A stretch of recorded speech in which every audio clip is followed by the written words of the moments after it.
How well do you know your pattern making tools? Before you answer that, I definitely know that you know your pattern making tools. Either as a beginner or as an advanced pattern maker, you know some of your pattern making tools, probably by their names. But how well do you know their functions?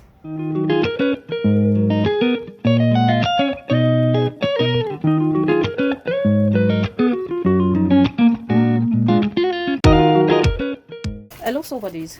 Welcome to Swap. My name is Precious and my students call me Auntie P.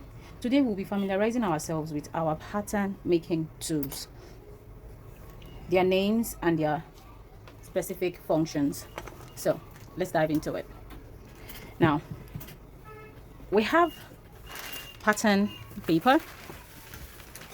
We'll pick them one after the other and fix each and every one of them. So we have the pattern paper. We have the brown one.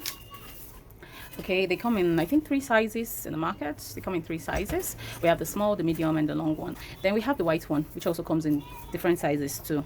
Now, it now depends on your choice. You can use either one, but for I think I would always say the brown one is a little bit tougher and more rigid than the white. Like it's squeeze tolerance than the white one.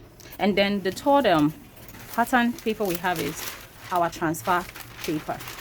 If you look at it, this is not your regular pattern paper.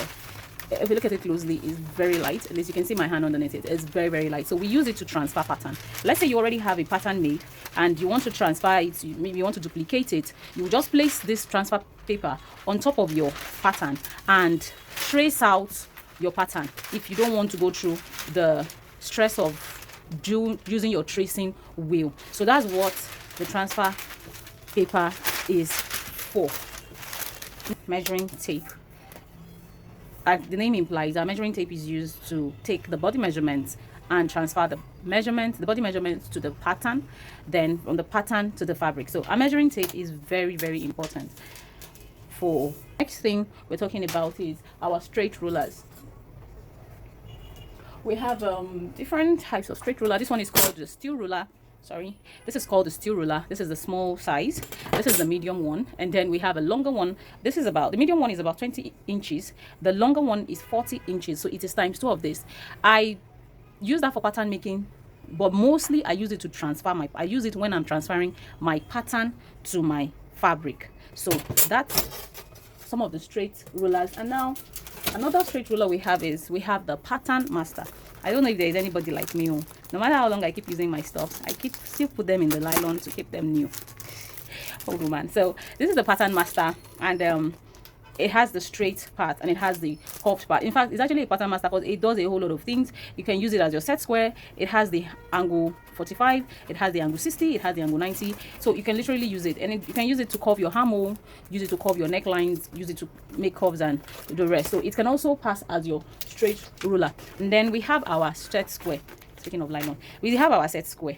This is for angle 90, and I use this for angle 90 and also angle 45. So this is my set square. You can get them in stationery stores or sewing stores around you. You can check them online. I use them for my pattern regularly. If you need to get an accurate line or angle, your set square is very important for that.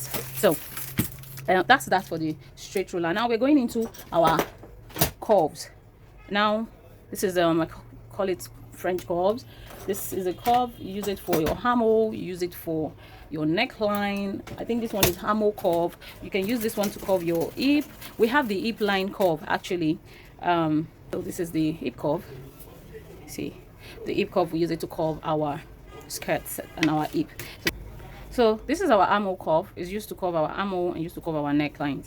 So that's what this is used for. And then I have this very small, cute French curves. I use them to curve very tiny. I have tiny details of a curve that I need to do that these ones are too big to achieve. I go in with these ones and I get the job done. So they're all still curves. If you have any questions, and just let me know and I'll get back to you on each and every one. Now the next one is our straight pins. Our straight pins, we use them to pin our patterns together, and we can use it to put tiny dots or tiny puncture on our pattern. That's what the straight pins is for. And the straight pins, you use the straight pins to pin your fabric your pattern to your onto your fabric.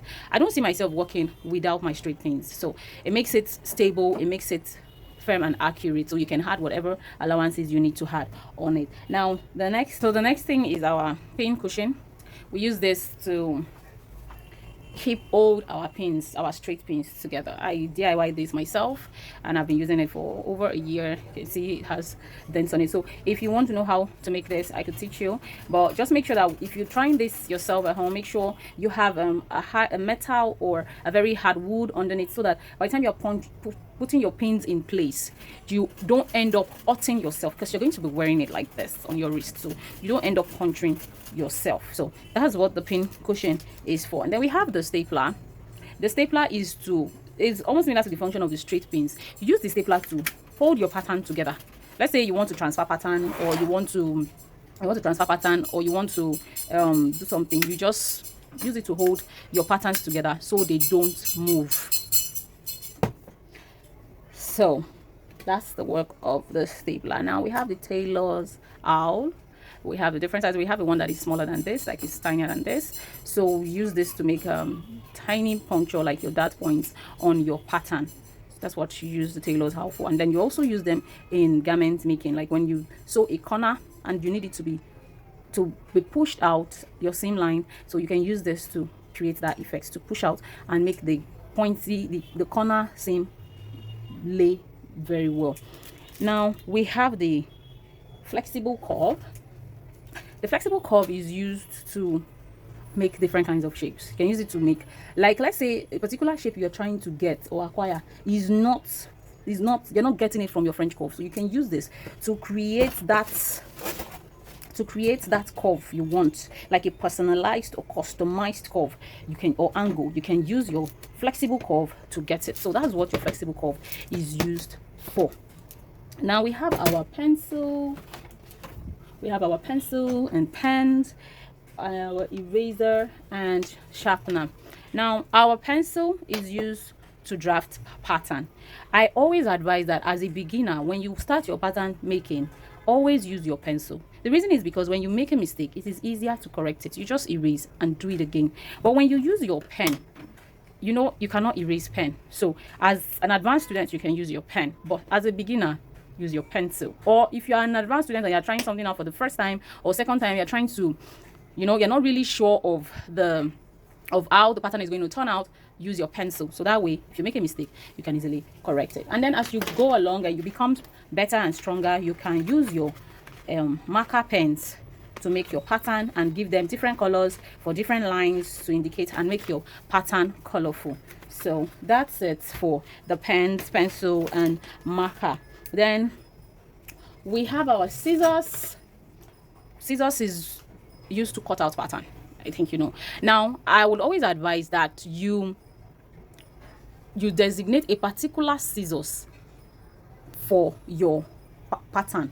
Don't use your fabric scissors to cut pattern. The reason is because your paper blunts out your scissors. So just label or have a particular scissors that you use for your pattern making. Now the last but not the least on our list is our tracing wheel. Now if you see here, I have two types of tracing wheel here. I have the very poking one. This one can poke through your pattern and even poke your fabric, but this one you use it basically on your pattern because it's not too pointy, and it can just trace one pattern to another pattern, not pattern to fabric, but this can trace pattern to fabric. So that's that for your pattern making tools. Now pattern may be very time consuming, but it saves you a lot of time by allowing you make all your errors on the pattern instead of the garments, therefore avoiding unnecessary amendments of garments. Who else hates amendment? I do. So if you know you hate amendment, I think you should practice more on your pattern making and become better with it. Now let me know if you have any opinion, if you have any question in the comment section. I'll be waiting there and I'll respond to every of your question. If you are new, welcome to my channel. Please subscribe, and if you are a returning subscriber, thank you. Please like this video by giving it a thumbs up. Share this video to more sew farms. Please turn on the notification bell so that when I post new videos, you will be the first to know. Until I see you again, stay happy. Bye.